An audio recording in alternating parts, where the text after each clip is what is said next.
I would like to welcome to the studio today Raymond Mobayed, CEO of 4IT. Welcome, Raymond. Thank you.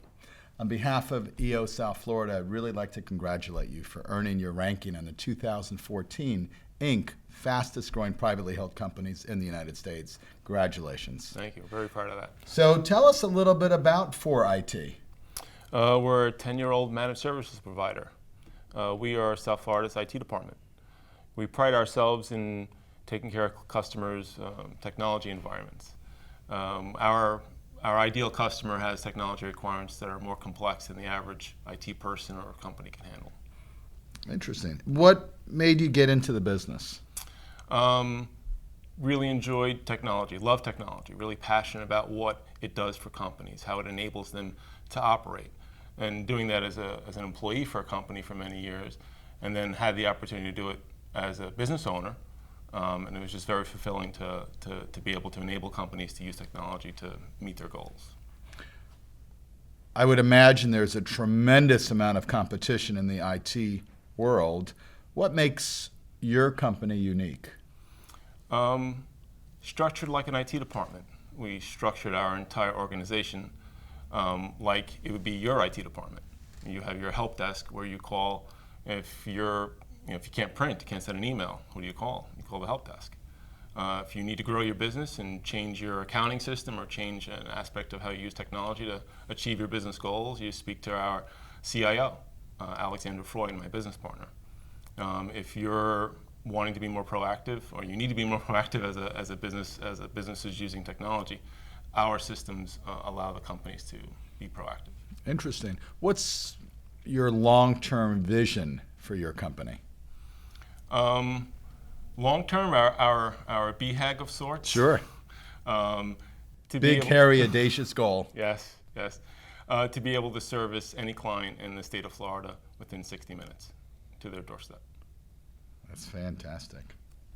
When you launched your business, did you have a detailed business plan?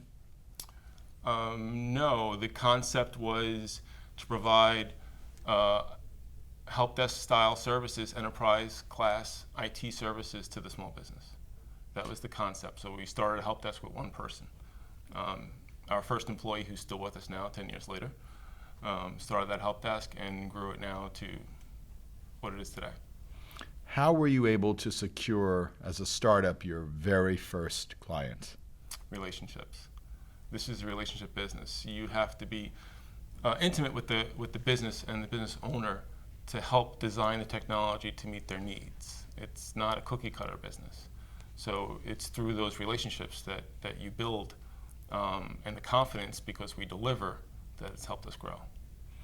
You know, it's interesting you talk about relationships, but I've heard many people say technology is a little bit cold. It's not as touchy-feely as business used to be. It's emails and text. No one calls, no one visits anymore. So is there a conflict when you say the word relationships with technology, or not? Well, it's our job at the executive level to bring the technology to life for the customer, to understand what they're trying to accomplish as a business and apply technology to achieve those goals. So we try and take that mystery out of the equation and really focus on what the customer is trying to achieve. Not always talking about technology, and just talk about what their goals are. So the technology is a tool, but you still have to rely on the face-to-face abilities of securing and retaining clients. Yes. Interesting. So early on, how were you able to establish credibility as a startup? Delivering on what the customer's business needs were. So credibility is really based upon what achieving the customer's goals. So the first thing we need to do is understand what those are, and then design the technology around those goals. Did you have any specific habits that helped you to become as successful as you are? I would say measurement. If you can't measure it, you can't manage it, you can't get it to evolve. So our number one challenge initially was how do you measure all of the different components of technology for the customer. They have 50 computers, they have many servers, they have IP phones, they have networks. How do you measure all this for the customer? So we've implemented tools to help measure their environments, and by measuring it, we could refine it and make it better. Interesting. When you launched your business, how were you able to fund it initially? The funding came from sweat, work. So we put some money together to get it started, but it was executing the business is how we funded it. Interesting. Were you able to fund your growth internally, or did you have to go outside for additional capital?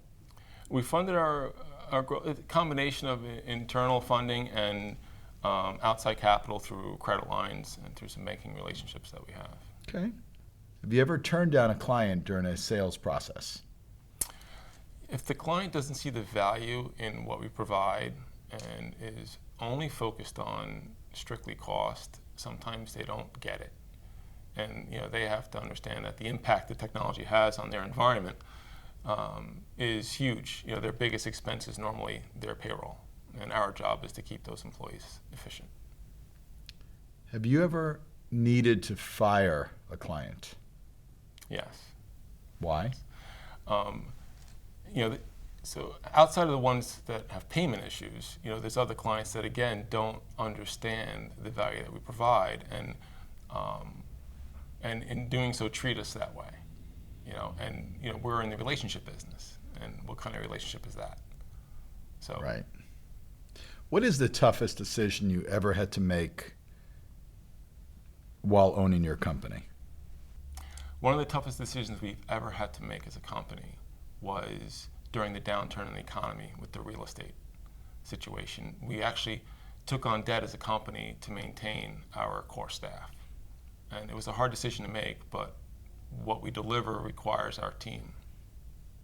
If I gave you some magical powers for just a few minutes, and you had the opportunity of rolling back the clock from day one of your launch to current, and you had the ability of changing any decision that you made, what would that be?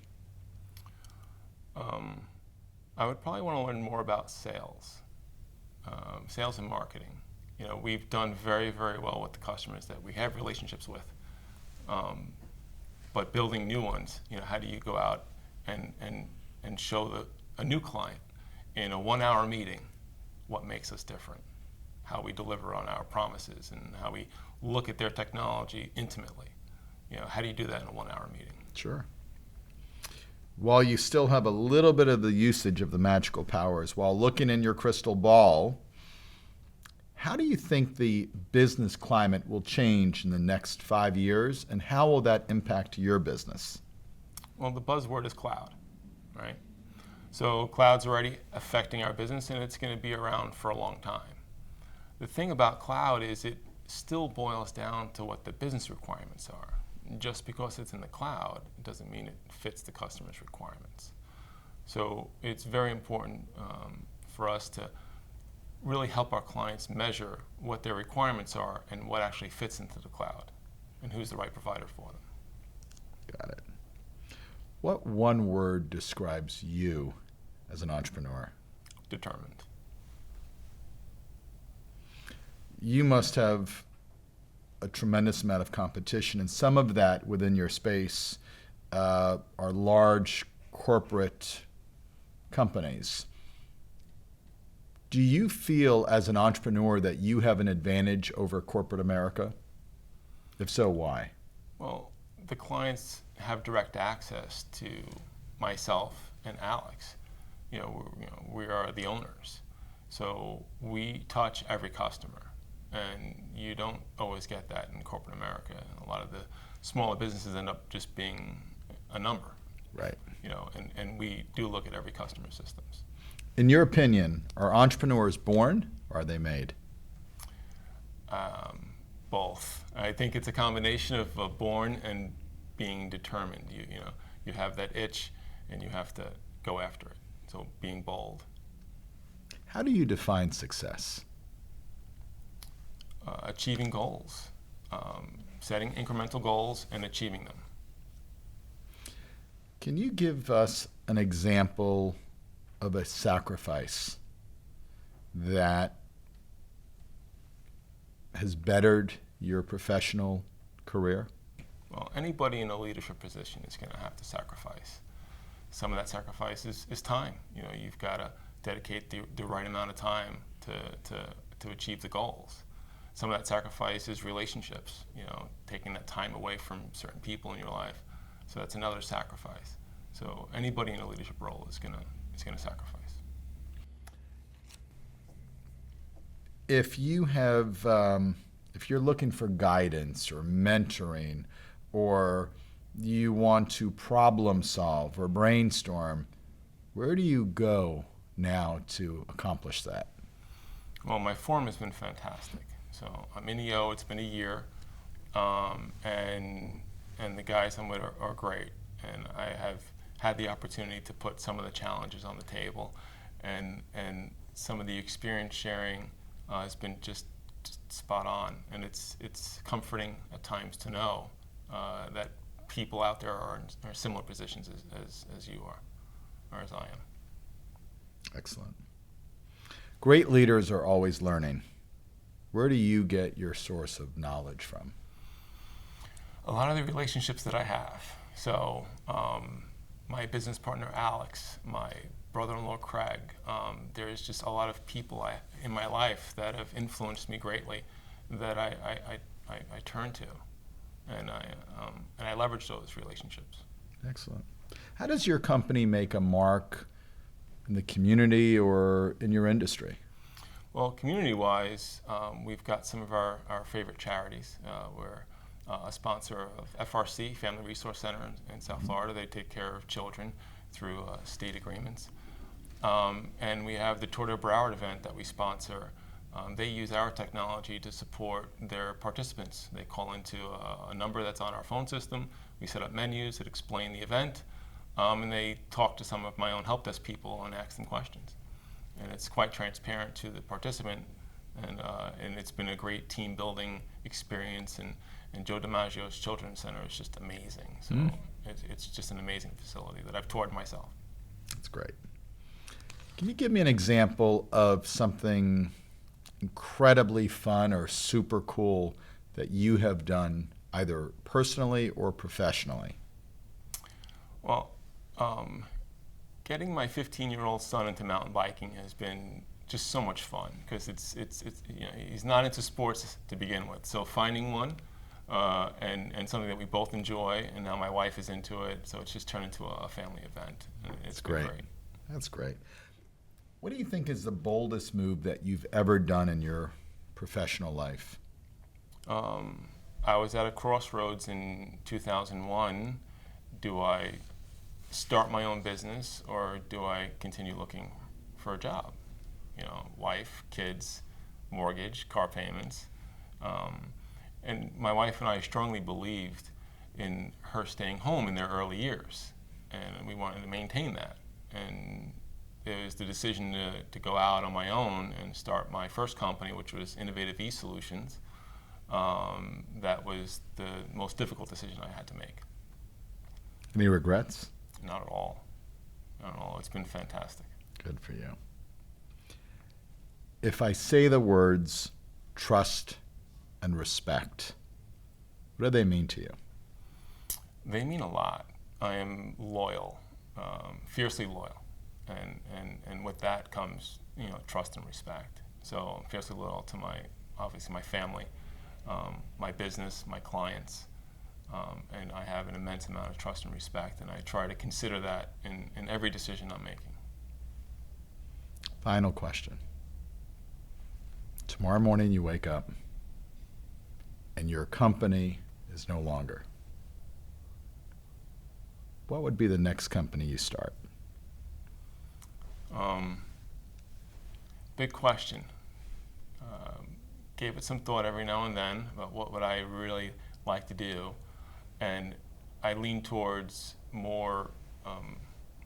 consulting, continued consulting. I've really just enjoy working with customers, trying to find that client that is growing to the point where they really need strategic direction to build. Running a department is one thing. If it's already built and the SOPs are already there and you have to continue running it, that's one thing. But to build it takes vision. And I really, really enjoy building those companies, those IT departments, the structure. That's great. I want to really thank you for coming into the studio today. It's been a fantastic experience. Again, on behalf of EO South Florida, congratulations for your ranking for being one of the fastest growing companies in the United States and for helping to fuel the entrepreneurial spirit in South Florida. Thank you so much. No, thank you. Appreciate it.